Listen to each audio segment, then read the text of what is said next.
اچھا، تو آج ہم بات کر رہے ہیں لاہور ہائی کورٹ کے ایک کافی دلچسپ فیصلے کی۔ ایک کیس جہاں نچلی عدالت نے تو سزائے موت دے دی تھی قتل کے الزام میں عاطف پرویز نامی شخص کو، لیکن ہائی کورٹ نے وہ فیصلہ پوری طرح سے بدل دیا، انہیں بری کر دیا۔ جی بالکل، اور یہ کیس اہم اس لیے بھی ہے، آپ دیکھیں کہ اسی کیس میں جو دوسرے ملزم تھے نا، وہ تو پہلے ہی بری ہو چکے تھے۔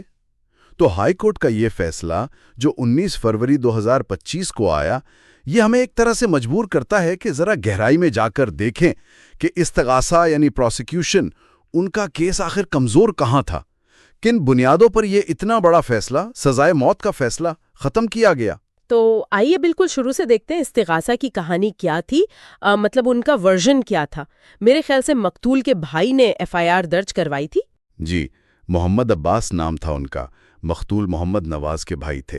ان کا کہنا تھا کہ انہوں نے اپنی آنکھوں سے دیکھا کہ عاطف پرویز اور ایک دوسرا شخص محمد لطیف، ان دونوں نے ان کے بھائی پر فائرنگ کی، اور وجہ یہ بتائی گئی کہ عاطف پرویز اور مقتول کی بیوی عابدہ پروین، ان کے درمیان کوئی ناجائز تعلقات تھے۔ وہ بیوی بھی بعد میں بری ہو گئی۔ اچھا، لیکن یہیں سے پھر ہائی کورٹ کو مسائل نظر آنا شروع ہوئے۔ بالکل، پہلی بات تو دیکھیں وقت کی۔ وقوع ہوا 16 جولائی 2022 کو، دوپہر تقریباً 1:45 بجے 1:40 پر، لیکن پولیس کو اطلاع دینے میں ہی تقریباً 2.5 گھنٹے لگ گئے۔ 2.5 گھنٹے؟ یہ تو کافی زیادہ تاخیر ہے۔ جی، اور پھر لاش کا پوسٹ مارٹم، وہ تو اور بھی دیر سے ہوا، وقوع کے کوئی 10 گھنٹے بعد۔ تو عدالت نے اس تاخیر کو کافی سنجیدگی سے لیا۔ مطلب ایک شبہ تو پیدا ہوتا ہے نا کہ یہ جو وقت ملا ہے، کہیں یہ سوچ بچار میں، کہانی کو آپ کہہ لیں سیٹ کرنے میں تو استعمال نہیں ہوا۔ اور جو عینی شاہدین تھے، مقتول کے دونوں بھائی محمد عباس اور محمد ریاض، ان کی گواہی کو کیسے دیکھا گیا؟ وہ تو کہہ رہے تھے ہم موقع پر تھے۔ جی، وہ کہہ تو رہے تھے، لیکن عدالت نے ان کی موقع پر موجودگی کو ہی انتہائی مشکوک قرار دیا۔ ان کی وجہ کیا تھی وہاں ہونے کی؟ وہ کہتے تھے کہ جی ہم کوئی 50 کلومیٹر دور سے آ رہے تھے ایک رشتہ دار خاتون کی تعزیت کے لیے جو کوئی 7-8 دن پہلے فوت ہوئی تھی۔ یہ بات تو واقعی بہت عجیب ہے کہ ایف آئی آر میں شروع میں عاطف پرویز اور لطیف کا نام ہی نہیں تھا، جبکہ یہ لوگ تو گواہوں کے قریبی رشتہ دار اور پڑوسی بتائے جا رہے تھے۔ یہ نام بعد میں ڈالے گئے کسی ضمنی بیان میں؟ ایگزیکٹلی، اور یہ نکتہ بہت بہت اہم ہے۔ عدالت نے اس تبدیلی پر شدید قسم کے شکوک کا اظہار کیا۔ دیکھیں، قانون کی نظر میں نا، اگر آپ شروع کی رپورٹ میں یعنی ایف آئی آر میں ملزم کا نام نہیں لکھتے، خاص طور پہ جب آپ اسے جانتے ہوں، اور پھر بعد میں کسی ضمنی بیان یعنی سپلیمنٹری سٹیٹمنٹ میں ڈالتے ہیں، تو یہ اکثر اس بات کی طرف اشارہ کرتا ہے کہ شاید کہانی بعد میں سوچی سمجھی گئی ہے، غور و فکر کے بعد یا کسی کے مشورے سے۔ اس سے کیس کی جو بنیاد ہے نا، وہ ہل جاتی ہے۔ ایک اور بڑا مسئلہ بھی تھا شاید، طبی شواہد یعنی میڈیکل ایویڈنس، اور جو گواہوں کے بیانات تھے ان میں تضاد تھا۔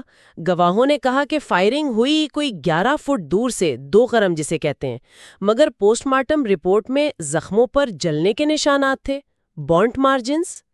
وہ یہ کہتی ہیں کہ پستول سے اگر فائر کیا جائے تو جلنے کے نشان زخم پر تبھی آئیں گے جب گولی بالکل قریب سے یعنی 2 فٹ یا اس سے بھی کم فاصلے سے چلائی گئی ہو۔ اب گواہ کہہ رہے ہیں 11 فٹ اور میڈیکل رپورٹ کہہ رہی ہے 2 فٹ سے کم۔ یہ دونوں باتیں ایک ساتھ سچ نہیں ہو سکتی۔ تو یہاں تو بالکل واضح تضاد ہے۔ جی، تو آپ دیکھیں ایک پیٹرن بن رہا ہے، گواہ خود مشکوک، ان کی موجودگی مشکوک، پھر ان کی بتائی ہوئی کہانی میڈیکل سائنس سے بھی نہیں مل رہی۔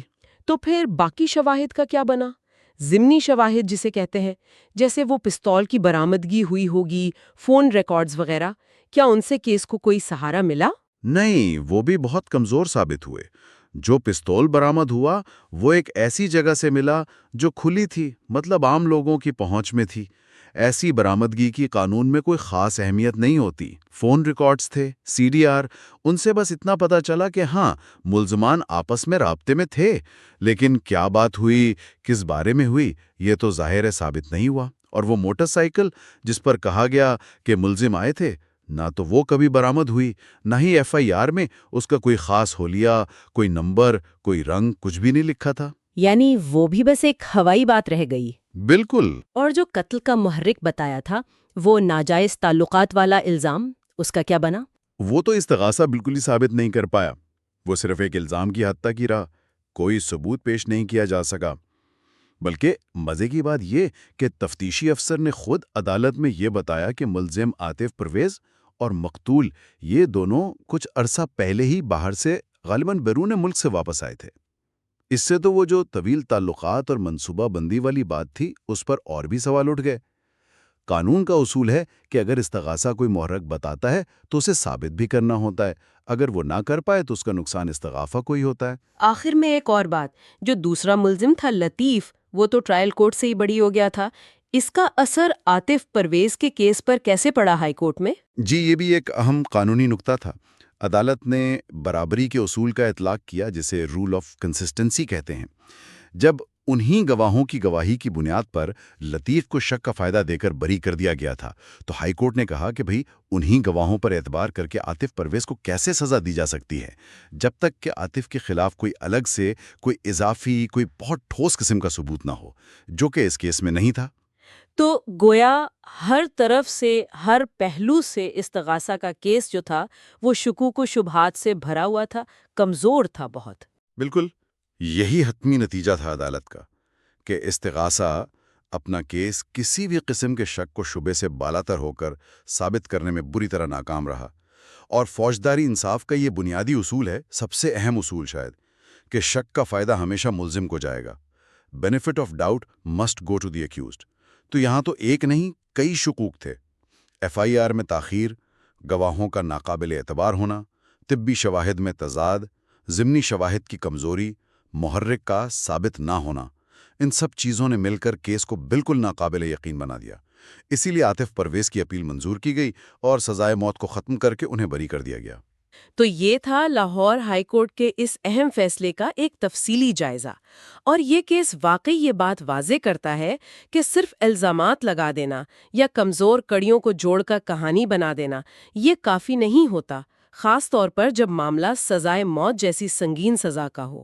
بالکل درست کہا آپ نے، اور یہ کیس ہمیں اس سوال پر بھی چھوڑ جاتا ہے کہ ہمارے عدالتی نظام میں خاص طور پر جو سنگین جرائم ہیں ان میں ثبوت کا معیار کتنا اونچا ہونا چاہیے، اور جو تفتیشی عمل میں کمزوریاں رہ جاتی ہیں، جیسے اس کیس میں تاخیر ہوئی، گواہوں کو ٹھیک سے پرکھا نہیں گیا، وہ انصاف کے فراہمی پر کتنا گہرا اثر ڈال سکتی ہیں۔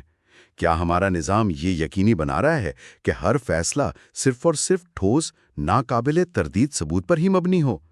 یہ ایک اہم سوال ہے۔